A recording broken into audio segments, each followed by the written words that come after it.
Existuje nejméně 1000 způsobů, jak tenhle ostrov procestovat. Třeba takhle. My to ale zkusíme víc energicky a bereme to poctivě od severu. Naše první kroky vedou do rybářského lomeno surfarského městečka El Cotillo.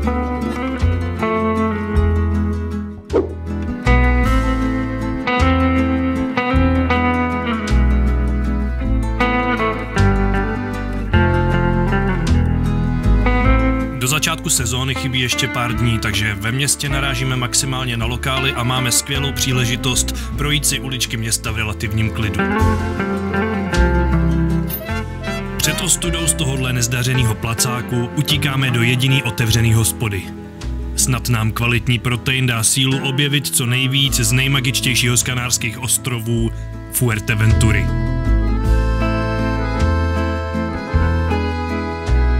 Naše první 2 noci na Fuertě jsme se rozhodli dobrovolně strávit v téhle rezavý pixle na útesu, jejíž jediná výhoda je ranní probuzení s tímhle výhledem na Atlantský oceán. A fakt, že hned pod náma je surfařská pláž, kde nás čeká první lekce jízdy na prknech, který znamenají ještě nevím co.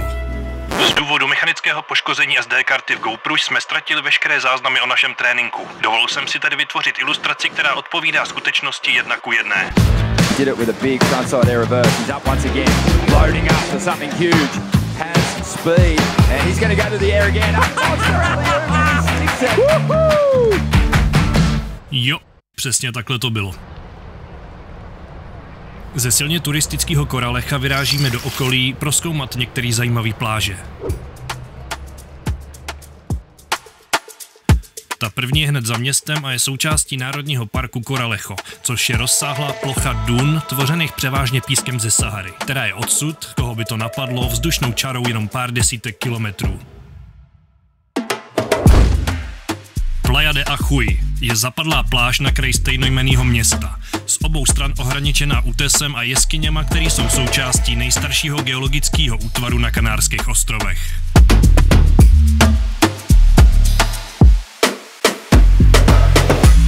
Hlavním lákadlem téhle pláže je ale její sopečný písek, který je tak černý, že nám ukradl lehátko a pak o tom napsal rapovej song. A kozy. Na Fuertě žije 2krát víc koz než lidí, takže je to ideální místo na založení muslimské seznamky. K poslední pláži musíme dojet po štěrkové cestě skrz pustou měsíční krajinu. Míjíme tuhle roztomilou chaloupku dekorovanou desítkama vysušených zdechlin a už se před náma rozprostírá takzvaná Popcorn Beach. Tohle ovšem není skutečný popcorn, ale fosílie mořských řas, kterým se říká rodolity. Skutečný popcorn se dělá z kukuřice a prodává se v takovýchhle pytlíkách. Támhle ten kopec v dálce je ostrůvek Lobos.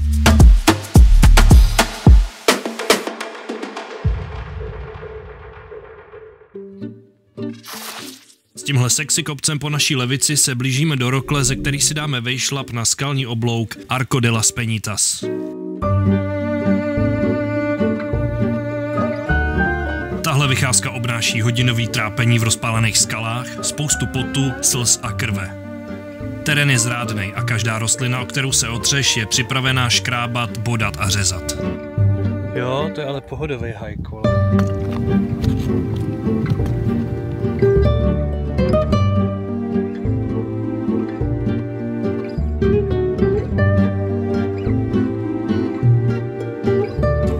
Vyškrábat se až nahoru ale rozhodně stojí za to. Po cestě zpátky nás přepadá tenhle gang. A nejsou to veverky, ale sisel berberský. Na štrítu známej jako Atlantoxerus getulus.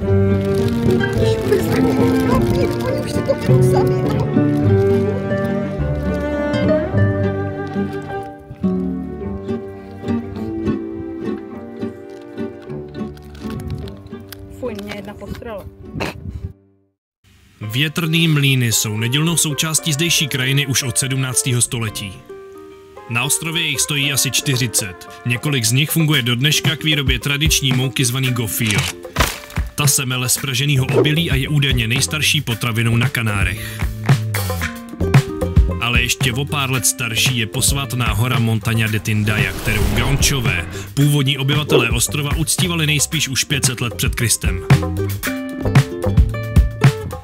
Na jejím úpatí strávíme následujících pár nocí v tomhle epesním týpí.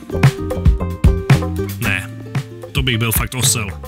Po 2 bezesných nocích v dodávce volíme pohodlnější nocleh v apartmánu uprostřed hřbitova zvířátek.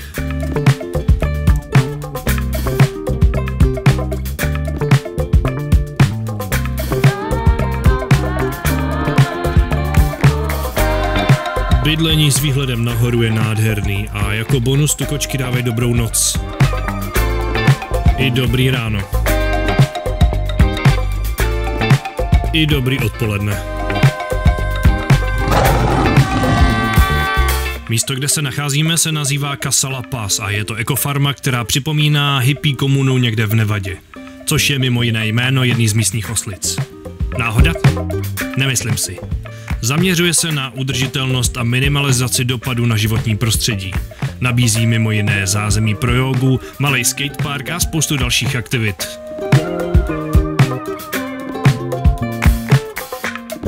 Tenhle ranč je zkrátka pohádka. Škoda, že se toho nedožil Ivan Roubal, protože místní zvířátka, který nemají problém konzumovat člověka ještě zaživa, by jistě ocenil.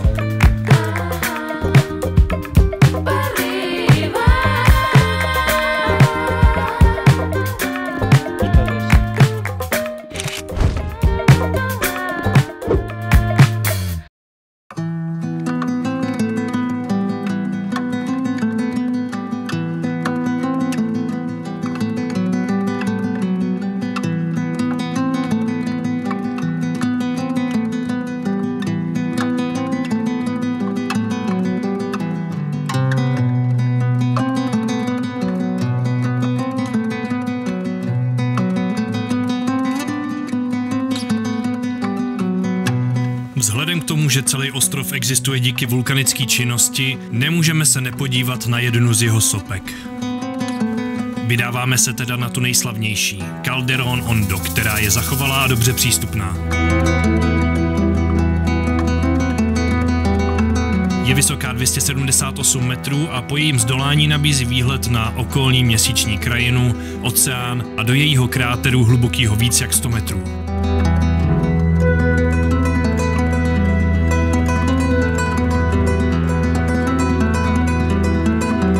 Zajímavým faktem je, že tahle sopka byla naposledy aktivní před zhruba 50 000 lety.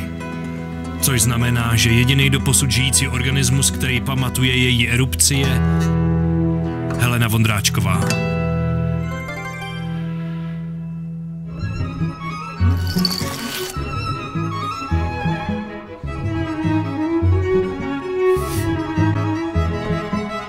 Cestou na jih narážíme na geografický střed ostrova, v jehož údolí se nachází Betancuria.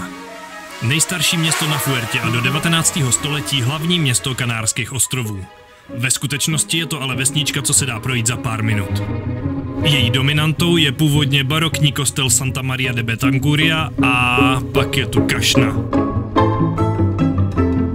Dveře, kočka, socha, krucifix a spousta zavřených obchodů. Nic víc asi dneska neuvidíme. Teda skoro nic. Já to tam dám, mě to nezajímá. Dal jsem to tam. Muzeum síra jsme navštívili v podstatě jen kvůli všítý zeleni okolo, o kterou je na ostrově nouze. Navíc je tu jeden z posledních doposud funkčních mlejnů, o kterých už jsem mluvil.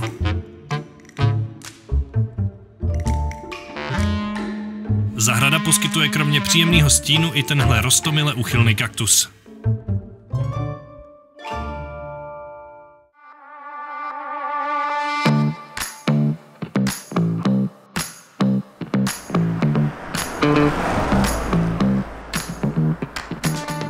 Sotavento je pláž na jihovýchodě ostrova, na který při odlivu vznikají desítky těchto louží, bazénků, chcete-li lagun, křišťálově čistý vody.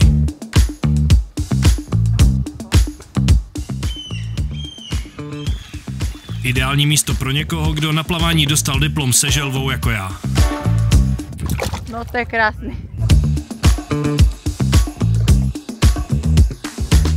Až na místě jsme zjistili, že je i vyhledávanou nudistickou destinací, a to především u rekreantů nad 75 let. Takže to asi radši zabalíme.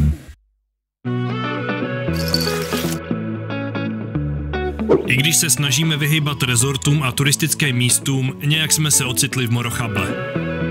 To je letním útočištěm německých penzistů, takže nejspíš i milovníků nuda pláže z předchozího vstupu.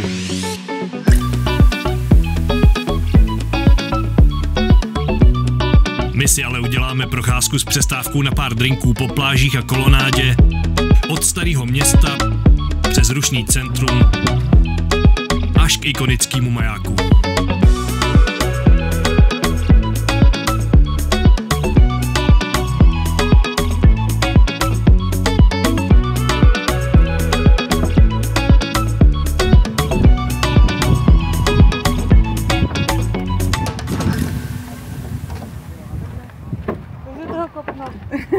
No, radši ne, holky. Je, To bylo hodně drahý. zrovna výjimečně Češi, to tady moc nejsou. Jediný Češi na ostrově. Tak vtip, tak sorry. No a touhle velmi typickou interakcí s krajanama na dovolený náš výlet pomalu končí.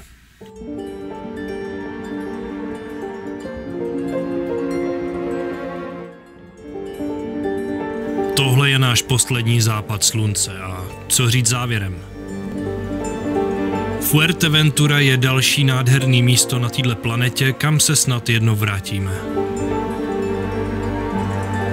Tak čus.